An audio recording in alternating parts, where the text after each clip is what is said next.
房天。大家好，我是小白。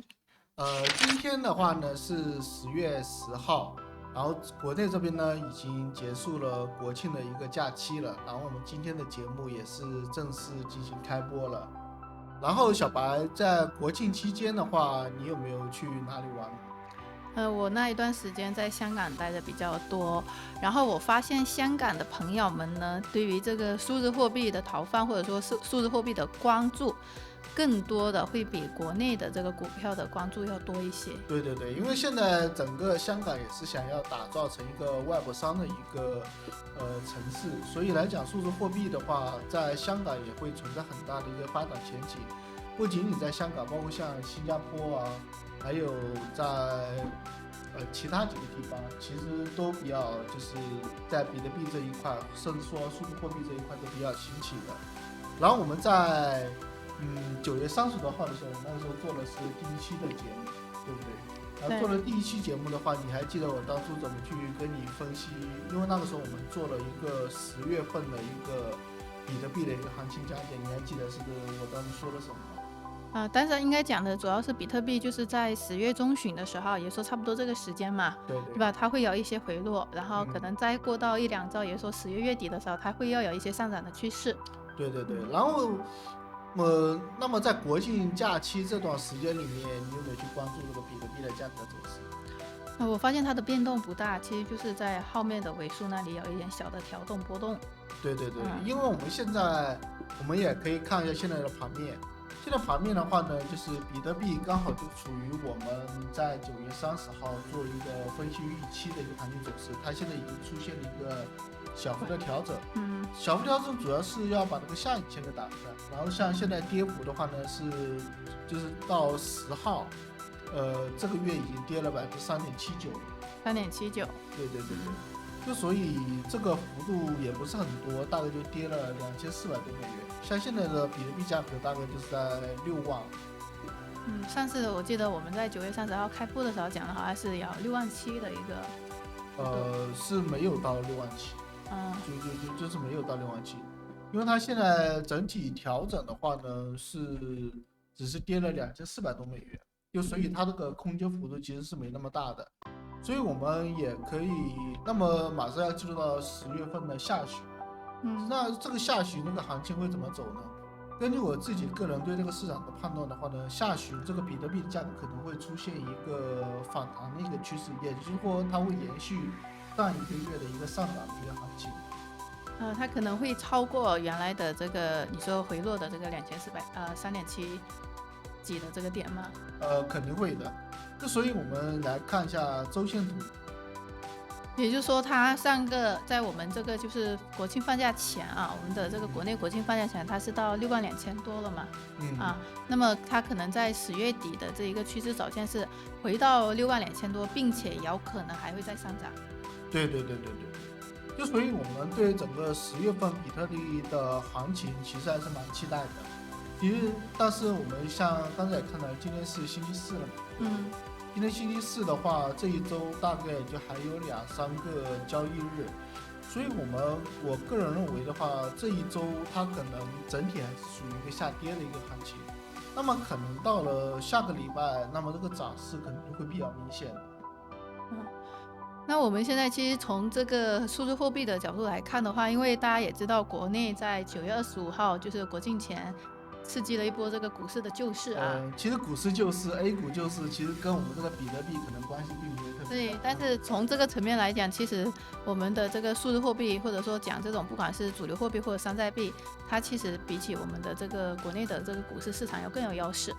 对，其实最主要的原因就是在于它更加的自由与开放。然后的话呢，我们再看一下比特币的一个日线图。现在这个比特币的日线图像今天一样就开始出现一个小幅度的上涨，但它涨幅并不是很大，只涨了0.42%。所以我个人认为今天上涨幅度空间也不会很大，它可能的话呢也就到达这个5日均线的位置左右，大概也就是在61400左右这个位置，61400相对于现在来讲，大概就是涨个差不多不到1000美金吧。那么也就是说，未来可能在下周它的涨幅还不会太大，可能估计会在10月底它会回到不一定会到10月底，可能到10月中旬它就会起来，它就会起到原来的我们的62000多的这个点，甚至会再往上涨。如果它真的起来的话呢，我个人认为我们可以直接往66000以上去看的，而不是说在62000多了，因为我们不能仅仅只是把眼光的话锁定到它上个月的一个收盘价了。如果它延续一个上涨的话，那破上个月的高点，那肯定是必须的。所以我个人认为，这个比特币的价格，如果在今年，就是说10月份它延续一个上涨行情的话，它很有可能会破66000。那从这个角度来讲的话，是不是要多给就是我们这个就是数字货币的高级玩家们，就是让他们多去增加一些这个比特币的持有量？这个主要还是得看自己每个人的选择吧。我们只能说是给予投资者这方面的一个建议。如果因为现在价格其实并不是特别高的了，所以它后续还会有很大的一个上涨空间。如果在资金允许的情况下的话，其实是可以进行适当的加仓的。进行适当的加仓 ，OK。那还有一些其他的建议吗？除了比特币的话，我个人认为可以做一个适当的加仓之外，其实我们更多的可以观察一些非主流币，就山寨币的一些逃棒。对，因为在非主流，如果比特币它能够延续一个整体上涨行情，那么一些非主流币很有可能也会带动，但是它的涨幅空间可能会更大一点。然后我们现在看一下以太坊的一个价格是怎么样的。像以太坊价格的话呢，今天也是上涨了1%嘛，它也是跟我们之前在9月30号预测的也是一样的，就出现了一个调整的一个行情。但是比以太坊的价格调整的话呢，就比较大，调整了7.9%，将近8%。但是以太坊的话，它作为现在的一个山寨货币的话，它不是山寨货币，它也是主流货币吗？对啊。那你刚才讲的山寨货币是哪一些呢？比如，因为我是小白啊，我需要有问题及时的提出，像房天提出来，就像上一期一样。对，因为比如是像一些什么菲尔币啊、佩佩币啊、狗币啊、死币啊这种的。那这个以太坊它还是现在它就在整个数字货币里面，已经算是跟比特币属于可以相接近的了，只是说还没到比特币的那个热度而已。对。那现在就是说从以太坊跟比特币的对比下的话，我们是去进行两个币种的哪一个去增加它的投资会更加有优势？如果不是锁定比特币的话，其实以太坊的价格也可以尝试性改进一些。这个最主要就看你那个资金怎么去分配的。因为我个人建议的话呢，是不太把太多的资金放在主流币上去进行投资的，因为主流币的持仓大概也就占个30%左右，其实差不多就可以了。然后其实可以把更多的资金用在一些涨跌幅度更大的一些山寨币上去，可能机会会更多一些。因为现在主流币它每天的波动幅度和波动空间，算是比较稳定的了，就是所以机会相对小一些。明白。那像以太坊跟比特币的一个对比的话，因为它现在的基数，我们说的它价格比较低嘛，对吧？它是不是我们的空间，就是说对于我们就投资这种数字货币来讲，空间会更大呢？不一定。就是你不能这么去理解的。就像一只股票一样，有些价格，比如茅台，它可能是2000块钱，但是工商银行可能就只有5、6块钱。你不能说是茅台是2000多块钱，然后你工商银行的价格也会涨到5、6。对，我是这么去思考问题的。对，就所以你不能这么去思考。还要看它背后的整个的一个支持的一个力度。对，就比如像一样的，你茅台的如果市值是3万亿，然后你工商银行的市值只有1万亿。那你想一下，它怎么样都涨幅不到那个对，就所以来讲，就是说，如果你那个工商银行5块钱，你再怎么涨，你都涨不到2000多块钱，对不对？对。就所以你那个比特币和以太坊的也是一样的，彼此之间市值和规模相差都是特别大的，所以你不能说你比特币现在是涨了6万多，然后你以太坊未来也能涨到6万多，那这个可能性也比较低。对。那比特币的话，就像你说的，我们是按照6万6的这个基数去看起嘛，和未来涨的话，对。那比如说可能我们再过一段长的时间，它有没有可能再往上涨？有很有可能的，因为是在整个数字货币里面，它有无限的想象空间嘛。它未来可能会涨到10万美元，甚至更高，都是有可能的。所以比特币在整个的数字货币里面，它还是王者的体现。只是说它的市场规模和市场认可度比较高一点而已，知道吧？只不过像什么狗狗币啊，然后以太坊啊这种币的话呢，它的市值规模并没有，包括每天的交易量，它都并没有像比特币那么大。知道吧？那你刚才有一个点提醒了我说，你说按照你的投资习惯的话，你会把就是资金不会放在主流货币上，你会可能分成几个篮子去投放。对对对。那么您对于就是这种放在这种山寨币上，比如说搞币或者配币，就是有什么样的建议呢？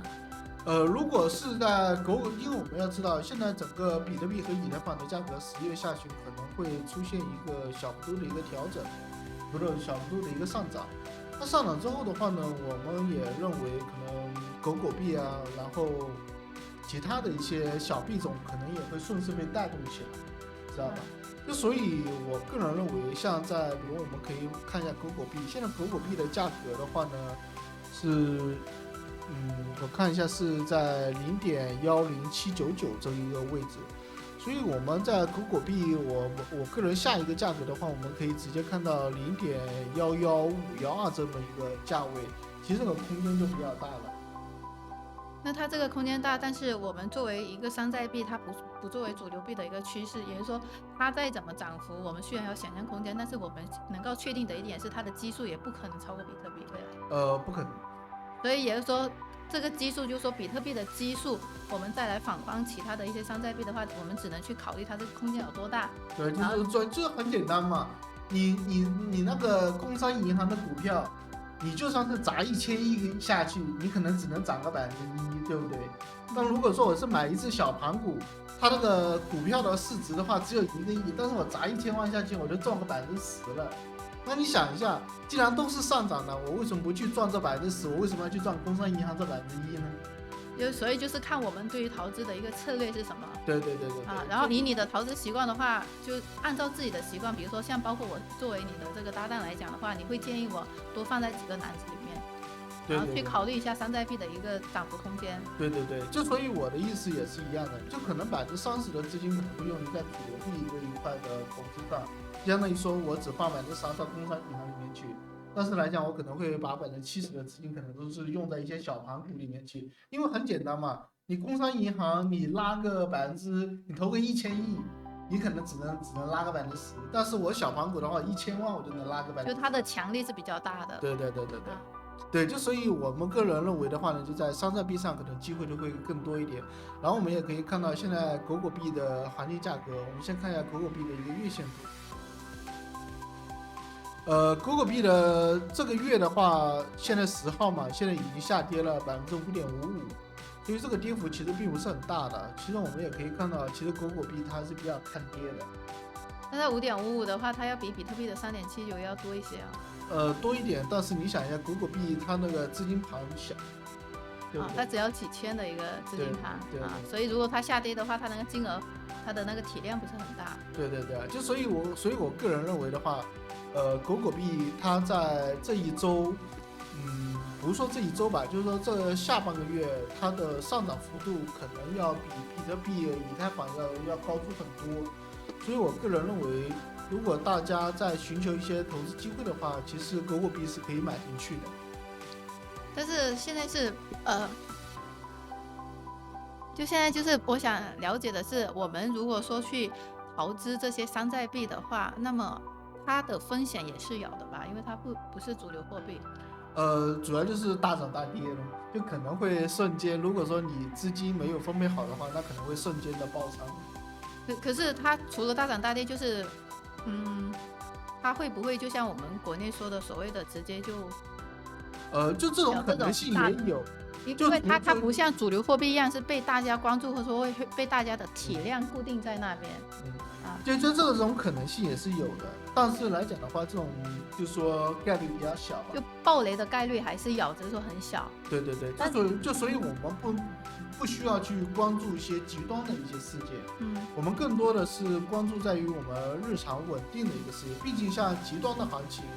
它出现的概率毕竟是比较小，你不能说因为有极端的行情出现，你最终的话呢，你这一年都不要去过了，对不对？这很简单呀。如果你知道今年可能会出现地震，那么地震可能就只有一天，但是一年有365天，你总不能因为这一天你每一天都活在恐惧当中了。那从搞搞币跟这个佩佩币的这个对比来讲，都是这你所谓讲的这个山寨货币啊。那从这2个方面来讲，你认为哪一个会更加的有优势呢？我个人认为的话呢，就是以投资狗狗币，如果相对于佩佩币的话，个人认为还是投资狗狗币会比较好一点，因为它的知名度，要比佩佩币要更高一点。然后的话呢，然后它的涨跌幅度其实跟佩佩币也不会相差特别大。就是它的涨幅的可能性，包括它的潜力，包括它所介绍就大众所介绍的一个程度来讲的话，搞搞币会更加的稳妥。对，就所以这也是我给大家的一些建议。然后的话，我们再看一下佩佩币的一个涨跌，像佩佩币的话呢，它又跌了11%。对，11%，那是刚才说的几个币种里面最高的了。对，又翻了1倍，对不对？就当时来讲，你像佩佩币，它的市值规模又更小啊。它的基数要更低。对，就基数是多少呢？对。这个不是，就是你看今天的成交量的话呢，都是比较低的，都并不是很高。所以我的意思是这样的，如果大家有足够的资金的话呢，就是30%用于主流币，然后70%的话呢，你可以在狗狗币、佩佩币和菲尔币之间做一个资金分配就好了。明白。然后我们现在这个时间大概是在10月10号，然后我们在往后2天可能会继续跟大家追踪关注这个行情的价格走势。但这4个币种，比如说我们刚才讲的，就房天像刚才讲，因为我是比较小白，我需要问清楚啊。就比如说像刚才你说的比特币，或者以太坊，或者我们的搞搞币、佩佩币，他们之间就是当我把这个资金放在不同篮子的时候，他们之间也不会有所谓的这个投资的一个冲突吗？不会的。就是看自己的一个分析，看自己的一些投资的一些爱好，然后去看把它怎么样去分配出去。对，以及包括还需要关注一些这个币种的一个性格特点，因为你发现你可以把每一个币种其实当做一个人，每一个人他其实都有自己的性格和特点。虽然大家都是人，但是人也有好人和坏人，对不对？然后有些人性格可能会比较极端，有些人的性格可能会比较温和一点，然后有一些人年龄可能比较大一点，有些人年龄可能会比较小一点。所以最终来讲，你要把握每一个币种的一个脉络，然后看自己适合哪一类的投资。那我这里还想了解一个，就我觉得这个是观众朋友们也想了解的，就是比如说我想知道说比特币它的一些投资的人买的人，就是你说的主流货币，它是倾向于哪些群体呢？它的群体就比较多了，就这个它没有一个向日的，比如说是这种老板级别的或者工薪级别的。但是你不能这么去理解，因为这只站在投机的角度上去说，什么老板级别啊，或者说就工薪阶层啊这种的。对。因为在比特币里面参与的资金和角色太多了，既有挖矿的，也有政府部门，也有专门数字货币这方面的一个信仰者，同时也有一些纯投机炒作的，像你说的什么企业家啊等等这种，很多更多的只把它定位成一个非常小规模的一个投机炒作的一个角色而已。那么从这整个的比特币的一个背景来讲的话，它其实它的成长起来，包括它背后的这个我们所谓的背书后台背景的东西，它其实有很多元化的一些事物在里面。也就是说，就像你说的，刚才有挖矿的，有这种企业的，有这种政府的，都在支持这个比特币。他不是说支持比特币，他只是说他是这个比特币的一个参与者。因为比特币的话呢，它是一个去中心化的一个，就是一个数字货币，所以来讲的话，我们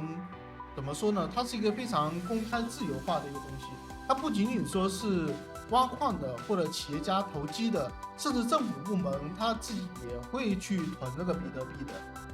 那它的这个涨跌，因为我想了解是这个比特币数字货币这种虚拟货币之间，它的涨跌是谁来决定的？是市场决定吗？就是由大家买卖，就是包括挖矿等等很多的决定因素都有可能会决定这个数字货币的价格涨跌。所以它还是市场还是资本在决定？就是它背后有没有人可以调控？没有。所以这一点就非常的自由，非常的公平嘛。你也不能说它非常自由和公平。只能说是它相对很多，相对信用货币来讲，已经是非常自由公平的一个货币了，知道吧？如果你是信用货币的话，你可能还会受到央行的管控，受到一些政府部门的干涉和调控。但是你到数字货币里面的话呢，那么政府部门也好，央行也好，它起到的角色和作用就会特别小，甚至没有了。那这样的话，也就相当于说，大家是一个非常公平公开的一个市场的。如果说你是一个信用货币市场的话，那么可能的话，你这个货币的话，它只是基于信用的基础上来建立的。如果你这个政府部门没有信用的，那么你发行的这个信用货币也就没有价值和意义了。对，也就是说，从数字货币的角度来讲，它基本还是在靠市场决定，而不是说背后有大嫂在操控着它。对，就所以我们并不需要说对每一个数字货币啊，或者说对每一个东西都秉持一个阴谋论的一个角色，或者说觉得幕后会有一些隐形的操手啊，或者说一些力量，然后最终去影响和操控这一切的。因为我为什么会问这个问题？因为我知道玩数字货币的还有很多是以前玩过国内的金融系统股票的嘛啊。对。那这个确实是幕后是有操盘的啊，那大家可能也会存在这样的担心。就这个，你不能说是有这方面的一个担心，只不过来讲的话，就是我们只要做好自己的角色就行了，因为每一个人他都有自己的一个定位。就像很简单一样，你一个100万的资金的，你不需要去操1000多亿美元的一个角色的，他需要去操的这个心，你知道吧？然后比如说你开交易所的，你就不需要你开交易所的是开交易所的，开做市商的是做市商的，挖矿的是挖矿的，你政府部门是政府部门，你投机买卖的是投机买卖的。像我们这边主要针对的更多，像我们这个播客的很多内容，更多只是针对在于投机交易这一块，我们并不需要去关心你每天挖了多少矿，或者说我自己要去挖这个矿，或者说我要去囤这个数字货币。我需要做的话呢，更多的是这个价格的涨跌能不能给我带来更多的收益，仅此而已的。就所以就像很简单一样，你去买这个数字货币，你并不需要去把这个数字货币把它就是了解的非常的清楚。不是说了解清楚，你这样很简单呀。你去买这个数字货币，你并不需要把这个数字货币囤在家里面，放在床底下，知道吧？我们要的只是赚取这个差价。但是从我是比较小白基础的一个身份来讲的话，我觉得尤其是如果像我这一类想要去玩数字货币的话，他会需要知道有一个背景的东西。就这个的话，我们在往后当中会逐步去给大家做普及，同时网络上也有很多相关的这种基础知识，到时候小白的话也可以多去上面做一个基本的了解。对，然后我们到时候在播客里面可以给大家聊一聊我们比如说几个这个主流币种，或者说这个山寨币种的一些背景，我们也可以跟大家说一下。对，因为根据我自己对这个数字货币的了解的话，其实真正关心这个背景啊，或者说它整个运营逻辑的人其实并不多，就除非你真的是这方面的就是有着数字货币特别信仰这一块的，就可能会特别去专注研究这一块。因为对于绝大部分的参与者来讲，他更多的还是赚取这个市场价格波动的一个利润，他并不需要去知道你这个币的币到底是怎么出来的，你需要花多少度电，然后需要多少的显卡，然后的话呢去挖这个数字货币。因为这个的话呢，不是作为我们这种投机分子应该去着重关心和考虑的事情，知道吧？其实就像很简单一样的，我们去使用人民币，并不需要知道你这个人民币的材质是什么，人民币的来由缘由是什么，就包括你并不需要知道说你这个材质是什么，然后你这个金版是怎么雕刻的，知道吧？你需要的只是这个人民币能不能花，你知道吧？能明白？就大概是这个意思。所以的话，至于说你这个人民币的材质，除非说我们是开造币厂，然后我们就可能需要去研究这个材质，哪些纸张是用来印刷人民币的，然后有些哪些纸张是用来做其他的，知道吧？所以我们更多的可能是关注这个价格的波动。好的，那我们今天的播客就到这边。对，因为现在这个往后的话，在明后天我们也会继续跟大家分享，然后具体的一个行情走势。然后由于时间上的关系的话呢，我们今天的内容暂时就先了解这么多。然后的话，希望大家随时能够关注、订阅我们的频道。往后的话，我们会有更多精彩内容给大家播出的。也可以到时候也可以在我们的这个视频的评论区里面有什么问题可以直接留言。对，好，那就先这样，拜拜。好，拜拜。